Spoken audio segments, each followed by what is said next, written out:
ഇപ്പോഴും 100-ലധികം പേരെ അവരെക്കുറിച്ച് ഒരു വിവരവുമില്ല. അത്തരത്തിൽ ആളുകളൊക്കെ എവിടെയാണ്, മണ്ണിനടിയിൽ അവരെക്കുറിച്ച് ഒരു വിവരവുമില്ലാത്തൊരു സാഹചര്യം. എനിക്ക് തോന്നുന്നു രാജ്യത്ത് തന്നെ ഇത്രമാത്രം ആളുകളെ കാണാതായൊരു ദുരന്തം ഉണ്ടായിട്ടുണ്ടോ എന്നത് വലിയ സംശയമാണ്.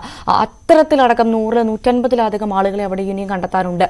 ആ തിരച്ചിൽ ഇനിയും തുടരുമെന്ന് സർക്കാർ പറയുന്നത് തീർത്തും സ്വാഗതാർഹമാണ്.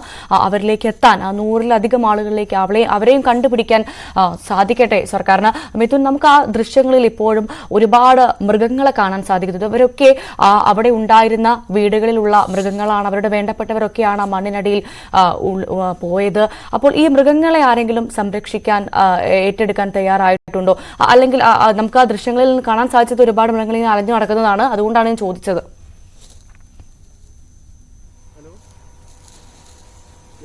ഭവ്യ, അതായത് നിരവധി പശുക്കളാണ് ഇവിടെ ഉള്ളത്. കാരണം ഈ സമീപത്ത് ഈ അട്ടമല എന്ന പ്രദേശത്തിൽ നിരവധി എസ്റ്റേറ്റ് ലയങ്ങളുണ്ടായിരുന്നു. അവിടെ ജോലി നോക്കുന്ന ഒരുപാട് തൊഴിലാളികൾ ഉണ്ടായിരുന്നു. അവരൊക്കെ തന്നെ ഇപ്പോൾ പലരും ഈ ഒരു ദുരന്തത്തിൽ ജീവഹാനി സംഭവിച്ചിട്ടുണ്ട്. ഒപ്പം തന്നെ പലരും ഇപ്പോൾ ദുരിതാശ്വാസ ക്യാമ്പുകളിൽ കഴിയുന്നുണ്ട്. അവരിൽ പലരും ഈ ഒരു അതായത് ഓരോ ദിവസവും വേതനം കണ്ടെത്തിയിരുന്നത് ഈ ഒരു പശുക്കളെ വളർത്തിയും അതിന്റെ പാലുകൾ വിറ്റുമൊക്കെയാണ് അവർ നിത്യവേതനം കണ്ടെത്തിക്കൊണ്ടിരുന്നത്. ആ പശുക്കളൊക്കെയാണ് നമ്മൾ ഇവിടെ കാണാൻ സാധിക്കുന്നത്. പക്ഷേ ഇതിലധികം ഇവരുമായിട്ട് നമ്മൾ നേരത്തെ സംസാരിച്ചിരുന്നു. അതായത് ഇവിടുത്തെ സമീപ പ്രദേശങ്ങളിലൊക്കെ ഉള്ള ആളുകളൊക്കെ നമ്മൾ സംസാരിച്ചിരുന്നു. ഇതിൽ കൂടുതൽ, ഇതിനും എത്രയോ അധികം പശുക്കളൊക്കെ ഉണ്ടായിരുന്നു എന്നുള്ളതാണ് അവർ പറയുകയും ചെയ്തത്. ഇപ്പോൾ നിലവിൽ ഈ കാണുന്ന ഇത്രയും മാത്രമാണ് ബാക്കിയുള്ളത്. ഒപ്പം തന്നെ മുകളിൽ മുണ്ടക്കൈ ഭാഗങ്ങളിലും ഇതുപോലെ തന്നെ അലഞ്ഞു നടക്കുന്ന പശുക്കളുണ്ട്. പക്ഷേ കൃത്യമായി ഉദ്യോഗസ്ഥർ ഇവർക്ക് വേണ്ട ഭക്ഷണങ്ങൾ എത്തിച്ചു നൽകുന്നുണ്ട്. പക്ഷേ ഇവയെ വളർത്തുന്നതിന് വേണ്ടി അല്ലെങ്കിൽ ഏറ്റെടുക്കുന്നതിന് വേണ്ടി ഒന്നും തന്നെ ഇതുവരെ ആരും എത്തിയിട്ടില്ല. പക്ഷേ ഈ ദുരിതാശ്വാസ ക്യാമ്പുകളിൽ കഴിയുന്ന ചിലർ അവരുടെ അതാണെന്ന് കണ്ടെത്തിയതിനു ശേഷം അവർ തിരികെ ഇവിടേക്ക് എത്തി ഇതിന് ഭക്ഷണമൊക്കെ നൽകുന്നുണ്ട്. രാവിലെ വന്ന് എന്നിട്ടാണ് പിന്നീട് ക്യാമ്പിലേക്ക് മടങ്ങിപ്പോകുന്നത്. പക്ഷേ ഒരു സുരക്ഷിതമായ ഇടത്തേക്ക് ഇതിനെ മാറ്റിപ്പാർപ്പിക്കാനോ അതിനുള്ള സംവിധാനമൊന്നുമില്ല.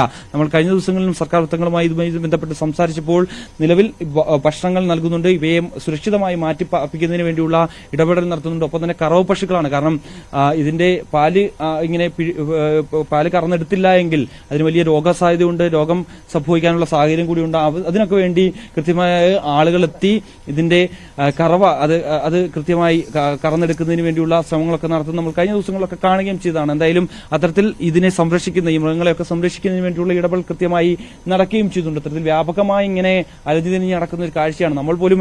നമ്മളിങ്ങനെ ഫുഡൊക്കെ കഴിക്കുമ്പോൾ നമുക്ക് ഇവിടെ നിന്ന് ഈ ഭാഗത്തേക്ക് ആളുകൾ, അതായത് റവന്യൂ വകുപ്പിന്റെ അധികൃതർ എത്തി നമുക്ക് ഫുഡൊക്കെ കൊണ്ടുതരും. ആ സമയത്തൊക്കെ നമ്മൾ കഴിച്ചുകൊണ്ടിരിക്കുമ്പോൾ നമ്മുടെ അടുത്തേക്കൊക്കെ ഇങ്ങനെ വന്ന് നിൽക്കുന്ന കാണുമ്പോൾ തന്നെ നമുക്കും വലിയ വിഷമമൊക്കെയാണ് തോന്നുന്നത്. കാരണം നമ്മളെപ്പോലെ ഒരു സഹജീവിയാണ്. അത്തരത്തിൽ നമ്മളെ കൊണ്ടാവുന്ന ഫുഡും ഒപ്പം തന്നെ ഇവർ മറ്റു സ്ഥലങ്ങളിൽ നിന്നൊക്കെ വരുന്നതും ഈ സന്നദ്ധ പ്രവർത്തകരും ഒക്കെ തന്നെ കൃത്യമായി അവർക്കൊക്കെ ഈ ഒരു നിൽക്കുന്നത്. ഇന്ന് നമുക്ക് കുറച്ച് ആളുകളൊക്കെ നമുക്കൊപ്പം ഉണ്ട് ഇന്ന്. കാരണം തുടക്കം മുതൽ തന്നെയുള്ള ആളുകളാണ് ഇവിടെ എത്തി പല മേഖലകളിലും ഒക്കെ എത്തി ഇങ്ങനെ തെരച്ചിൽ നടത്തുന്നതാണ്. ഇന്നെങ്ങനെയാണ് നിങ്ങൾക്ക് പറഞ്ഞിരിക്കുന്നത്? ഏത് മേഖലയിലാണ് തെരച്ചിൽ? മുണ്ടക്കൈ ഭാഗങ്ങളിലാണ് എന്ന് ഞങ്ങളോട് പോലീസ് ഉദ്യോഗസ്ഥർ പറഞ്ഞത് ചെയ്യാൻ വേണ്ടിയിട്ട്. അവിടെ ഏത് ഭാഗങ്ങളിലായിട്ടാണ്, അതായത് എത്രത്തോളം നേരം സ്ഥലങ്ങളിൽ? ഞങ്ങളോട് ടൈമും കാര്യമൊന്നും പറഞ്ഞിട്ടില്ല. ഞങ്ങൾ അവിടെ ഒന്ന് സെർച്ച് ചെയ്യണമെന്നാണ് ഞങ്ങളോട് പറഞ്ഞത്. അതിന് 2 പോലീസ് ഉദ്യോഗസ്ഥർ ഞങ്ങളോട് വിടുകയും ചെയ്തിട്ടുണ്ട്. അതായത് ഈ കല്ലും മണ്ണൊക്കെ മാറ്റി സെർച്ച് ചെയ്യാൻ അങ്ങനെയാണ് സെർച്ച് ചെയ്യാൻ ഉദ്ദേശിക്കുന്നത്. ഇന്ന് ഭൂമിന്റെ അടിയിലേക്ക് ഇന്ന് കുറച്ച് 2 ദിവസം മുന്നേ ഞങ്ങൾക്ക് കിട്ടിയ ബോഡികൾ എന്ന് പറഞ്ഞാൽ ഈ ബാർപ്പിന്റെ കോൺക്രീറ്റിന്റെ അടിയിലായിരുന്നു ബോഡികൾ. അതൊക്കെ പൊട്ടിച്ചിട്ടാണ് ഞങ്ങൾ അന്ന് അവിടെ രക്ഷാപ്രവർത്തനം നടത്തിയതും ബോഡികൾ എടുത്തതും. അതേപോലെയാണ് ഇന്നും ഞങ്ങൾ ഉദ്ദേശിക്കുന്നത്. തുടക്കം മുതൽ ഈ ഒരു പ്രവർത്തനവുമായി ബന്ധപ്പെട്ട് നിങ്ങളെല്ലാം ഇവിടെ ഉണ്ടായിരുന്നു. ആ സമയത്തൊക്കെ തന്നെ ഈ നമുക്കറിയാം കരളിലിരിക്കുന്ന കാഴ്ചയാണ് കാണാൻ സാധിക്കുന്നത്. ഇത്തരത്തിൽ മൃതദേഹ ശരീരഭാഗങ്ങളൊക്കെ കാണുമ്പോൾ പറഞ്ഞാലത് വിവരിക്കാൻ പറ്റാത്തൊരവസ്ഥയാണ്. എന്ന് വെച്ചാൽ നമ്മളെ സംബന്ധിച്ചിടത്തോളം ആ ബോഡികളൊക്കെ കിട്ടുമ്പോൾ നമ്മളെ മനസ്സ് ആകെ തളർന്നു പോവുകയാണ്. ഫസ്റ്റ് ദിവസം 9 മണിയായപ്പോൾ വന്നൊരു മനുഷ്യനാണ് ഞാൻ. അപ്പോൾ ഈ ഭാഗങ്ങളിലൊക്കെ വന്നപ്പോൾ ബോഡികൾ ഇങ്ങനെ നിരന്ന് കിടക്കുകയാണ്. അപ്പം ഞങ്ങൾ ബോഡികളൊക്കെ എടുത്ത് കൊടുത്തു. ലാസ്റ്റ് ഒരു സ്ത്രീയുടെ കാല് നമ്മളെ കൈ കിട്ടി. അതിൽ നമ്മൾ മൊത്തം തളർന്നു പോയി. എന്നിട്ട് ഞാൻ 2 ദിവസം വന്ന് ഇവിടെ എല്ലാ വർക്കുകളിലും ഈ മിലിറ്ററിക്കാരോടെയും അങ്ങ് കൂടി. പക്ഷെ സഹിക്കാൻ പറ്റാത്തൊരു ദുരന്തം. ഒരു വീട്ടിൽ നിന്നാണെങ്കിൽ അതിന്റെ തൊട്ട് പുറകിൽ ഇവരിറങ്ങി ഓടിയായിരിക്കും. പക്ഷെ അവരൊക്കെ കിടന്ന ആ മൃതദേഹത്തിന്റെ അവസ്ഥയൊക്കെ ചളിയിൽ പൂണ്ട് കിടന്നിട്ട് മനുഷ്യനെ അതുമല്ല ഈ വന്ന ഭാഗത്തുള്ള ഒരു സംഗതി പോലും മനുഷ്യനെ തിരിച്ചറിയാൻ പറ്റാത്ത ഒരു കോലത്തിലായിപ്പോയി. ദൈവം ഇന്ന് നമ്മളോട് കോപിച്ചതാണോ, ഈ ഭൂമി നമ്മളോട് കോപിച്ചതാണോ എന്നൊന്നും അറിയില്ല. കാരണം മിക്സിയിലിട്ട് എങ്ങനെയാണോ മനുഷ്യനെ അടിച്ചിട്ട് കൈയും കാലും ഒക്കെ വേർത്തിൽ വിടിഞ്ഞുപോയി ആ ഒരു കോലത്തിലായിപ്പോയി മനുഷ്യന്റെ അവസ്ഥ. എന്നുവെച്ചാൽ ഒരു മൃതദേഹങ്ങൾ പോലും തിരിച്ചറിയാൻ വയ്യാത്ത ഒരു കുട്ടിയുടെ മൃതദേഹം എടുക്കുമ്പോൾ മാത്രം ആ കുട്ടി മാത്രം ഒരു പുഞ്ചിരിയോടുകൂടിയുണ്ട്. ബാക്കി എല്ലാ മൃതദേഹങ്ങളും ഒരൊറ്റ ആളും ആ ഒരു മൃതദേഹത്തിന്റെ അവസ്ഥ എന്ന് പറഞ്ഞാൽ ഭയങ്കര സഹിക്കാൻ പറ്റാത്തൊരു. നിങ്ങളൊക്കെ എവിടുന്നാണ് വരുന്നത്? ഞങ്ങൾ കൊടുവള്ളിയാണ്.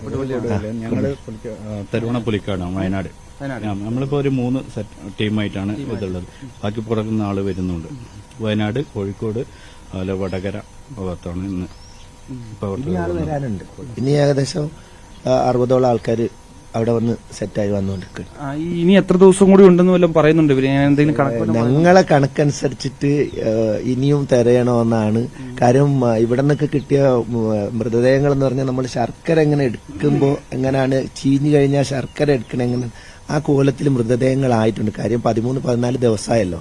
അപ്പൊ ആ ഒരു പ്രതീക്ഷയാണ്. എന്താണെന്ന് വെച്ചാൽ ഇന്നലെ നമ്മളെ പ്രവർത്തകർ പോയിട്ട് 3 ബോഡികൾ കണ്ടെത്തിയ ആ ഭാഗത്തൊന്നും ഇതുവരെ തെരച്ചിൽ നടത്തിയിട്ടില്ല എന്നാണ് പറയുന്നത്.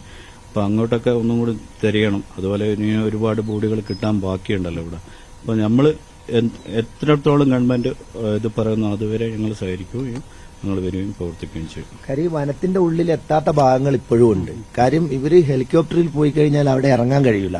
സാഹസികമായ രീതിയിൽ കയറൊക്കെ കെട്ടിയിട്ട് ഇറങ്ങാൻ പറ്റിയെങ്കിൽ മാത്രമേ അവിടേക്ക് ഇറങ്ങിയിട്ട് ചാനലുകാർക്കൊന്നും എത്തിപ്പെടാൻ പറ്റാത്തൊരു ഭാഗത്താണ് ഇനി മൃതദേഹങ്ങൾ ഉണ്ട് എന്ന് നമുക്ക് ഉറപ്പാണ്. കാരണം വെച്ചാല് മിനിഞ്ഞാന്ന് നമ്മൾ അവിടെ തിരയിറങ്ങുമ്പോൾ അവിടെ നിന്ന് 3-4 മൃതദേഹങ്ങൾ കിട്ടി. ഇന്നലെ അത് എടുത്തുകൊണ്ട് വന്നല്ലോ. അപ്പൊ ആ മൃതദേഹത്തിന്റെ അവസ്ഥ എന്ന് പറഞ്ഞാൽ അത്രയ്ക്ക് ഇതാണ്. പക്ഷെ ഇവര് നമുക്ക് ഈ മൃതദേഹങ്ങൾ കിട്ടിക്കഴിഞ്ഞാൽ അവിടെ നമുക്ക് ഈ മൃതദേഹങ്ങൾ എടുക്കാനുള്ള സംവിധാനങ്ങൾ കൂടെ നമുക്ക് ചെയ്തു തന്നിട്ടേ കാര്യമുള്ളൂ. തീർച്ചയായും അത് തന്നെയാണ്. അതായത് ഭവ്യ, അത്തരത്തിൽ ഇനി സർക്കാർ എത്രത്തോളം പറയുന്നു, എത്ര ദിവസം വേണം ഈ ഒരു സുരക്ഷാ ഈ ഒരു തെരച്ചിൽ, അതിന് എത്രയും നാൾ ഞങ്ങൾ സന്നദ്ധമായി ഇവിടെ ഉണ്ടാകുമെന്നുള്ള അഭിപ്രായങ്ങളാണ് ഓരോ സന്നദ്ധ സംഘടനകളും പറയുന്നത്. ഇപ്പോൾ ആളുകളെ ഇങ്ങനെ ഇപ്പോൾ ഓരോ സന്നദ്ധ വിഭാഗങ്ങളിൽ നിന്നുള്ള പ്രവർത്തകരെ ഇങ്ങനെ അകത്തേക്ക് കയറ്റി വിടുകയാണ്. അവർക്കൊപ്പം 2 പോലീസ് ഉദ്യോഗസ്ഥരുണ്ടാകും. ഞാൻ നേരത്തെ സൂചിപ്പിച്ച പോലെ തന്നെ ഇപ്പോഴും നമുക്ക് ഈ ദൃശ്യങ്ങളിൽ കാണാം നിരവധി ആളുകളെ ഇവിടേക്ക് അകത്തേക്ക് പ്രവേശിപ്പിക്കുന്നുണ്ട്. അവരിൽ നിന്നുള്ള പ്രതികരണം കൂടി നമുക്ക് അല്പസമയത്തിനകം തേടാൻ സാധിക്കുമെന്ന് കരുതുന്നു. എന്തായാലും കൂടുതൽ പേരെ അകത്തേക്ക് ഈ പേരുവിവരങ്ങളൊക്കെ ശേഖരിച്ചതിനു ശേഷം മാത്രമേ അകത്തേക്ക് കടത്തിവിടൂ എന്നുള്ളത് തന്നെയാണ്. അതിനു വേണ്ടിയുള്ള സമയമാണ്. ഇനി കുറച്ച് സമയം കൂടി മാത്രമേ ഉള്ളൂ തെരച്ചിൽ ആരംഭിക്കാൻ. എന്തായാലും അകത്തേക്ക് ആളുകളെ പ്രവേശിപ്പിച്ചു തുടങ്ങി. NDRFന്റെയും ഫയർ ആൻഡ് റെസ്ക്യൂ ടീമിന്റെയും ഒക്കെ അംഗങ്ങൾ അവിടേക്ക് എത്തിയിട്ടുണ്ട്. ഭവ്യ, തീർച്ചയായും വയനാട്ടിലെ ഉരുൾപൊട്ടൽ ദുരന്തത്തിൽ കാണാത്തവർക്ക് വേണ്ടിയുള്ള ജനകീയ തിരച്ചിൽ ഇന്നും തുടരുകയാണ്. കൃത്യം 8 മണിയോടുകൂടി തിരച്ചിൽ ആരംഭിക്കും. നമ്മൾ നേരത്തെ ദൃശ്യങ്ങളിൽ കണ്ടതുപോലെ ആ മൃഗങ്ങളെയും, ഒരുപാട് മൃഗങ്ങളെയും നമുക്ക് അവിടെ കാണാൻ സാധിക്കുന്നുണ്ട്. ഒരുപാട് പശുക്കളെ കാണുന്നുണ്ട്. അവരെയും കൂടി ആരെങ്കിലുമൊക്കെ ഏറ്റെടുക്കണം. കാരണം അതും ഇത്രനാളും ആ നാട്ടിൽ ജീവിച്ച മൃഗങ്ങളാണ്.